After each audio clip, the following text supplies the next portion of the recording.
कृष्णा। ओम श्री परमात्मा ने नमः। आशा करते हैं कि आपको पिछला वीडियो अत्यधिक पसंद आया होगा, जिसमें कि हमने भूमिका और शुरू के 2 श्लोकों का वर्णन किया था। आज हम आगे के श्लोक, जिसमें केवल और केवल सेना का ही वर्णन किया हुआ है, उसका संस्कृत और हिंदी में अध्ययन कर लेते हैं। यदि आपको किसी भी श्लोक की व्याख्या में कोई भी संशय हो तो आप बेहिचक पूछ सकते हैं कमेंट बॉक्स में से। तो आइए शुरू करते हैं। पश्यैतां पाण्डुपुत्राणाम् आचार्य महतीं च मुं व्यूढां द्रुपदपुत्रेण त्वशीशेन धीमता। हे आचार्य, आपके बुद्धिमान शिष्य द्रुपद पुत्र धृष्टद्युम्न द्वारा व्यूहकार खड़ी की हुई पांडुपुत्रों की इस बड़ी भारी सेना को देखिए।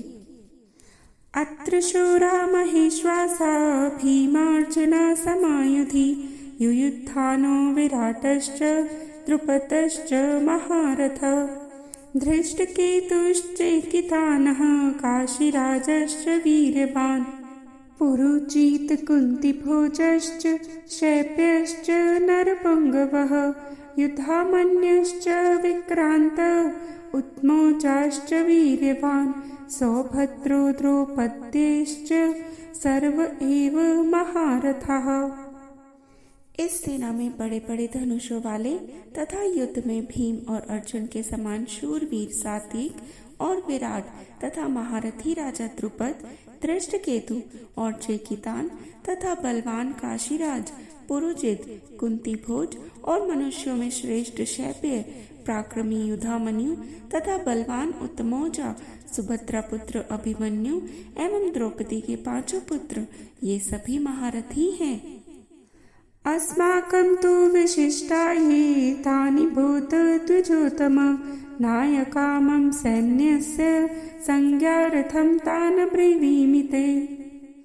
हे ब्राह्मण श्रेष्ठ, अपने पक्ष में जो भी प्रधान हैं उनको आप समझ लीजिए। आपकी जानकारी के लिए मेरी सेना के जो सेनापति हैं उनको बतलाता हूँ।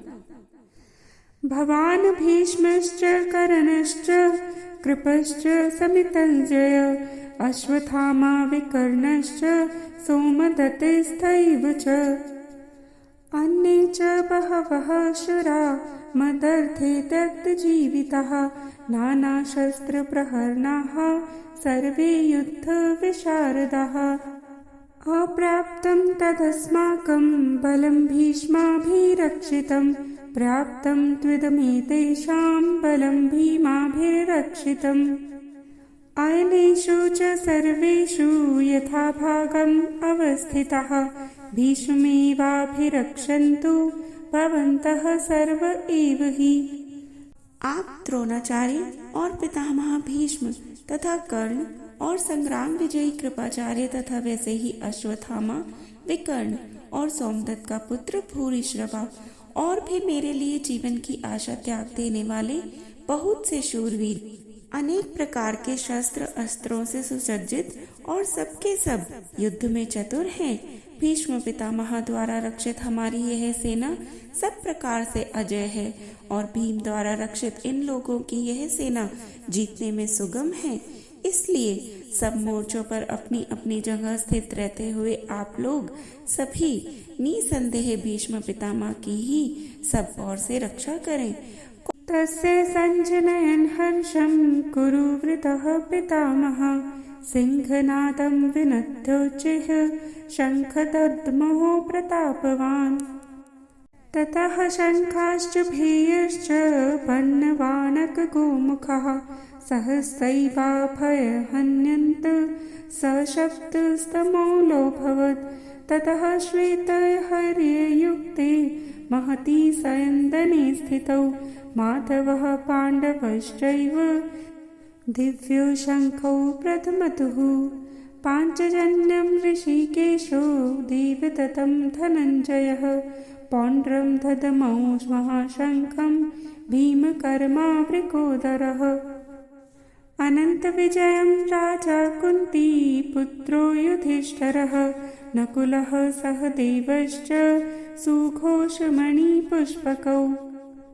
काश्यश्च परमेश्वासः शिखण्डी च महारथः धृष्टद्युम्नो विराटश्च सात्विकीश्च पराजितः द्रुपदो द्रौपदेयाश्च सर्वशः पृथ्वीपते सौभद्रश्च महाबाहु शङ्खान्धमो पृथक् पृथक् सघोषो धृतराष्ट्राणां हृद्यानि व्ययाद्रयात् नभश्च पृथ्वीं चैव तुमुलो व्यनुनादयन्।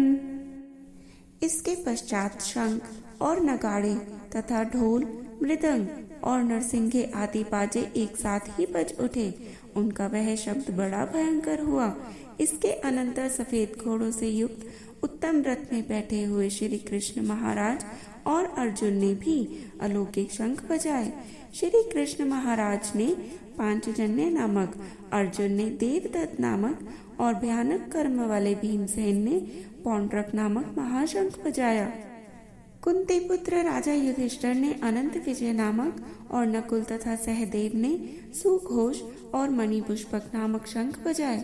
श्रेष्ठ धनुष वाले काशीराज और महारथी शिखंडी एवं धृष्टद्युम्न तथा राजा विराट और अजय सात्विकी, राजा द्रुपद एवं द्रौपदी के पांचों पुत्र और बड़ी भुजा वाले सुभद्रा पुत्र अभिमन्यु, इन सभी ने हे राजन सब ओर से अलग अलग शंख बजाए और उन भयानक शब्दों ने आकाश और पृथ्वी को भी गुंजाते हुए धार्तराष्ट्रों के अर्थात आपके पक्ष वालों के हृदय विदीर्ण कर दिए।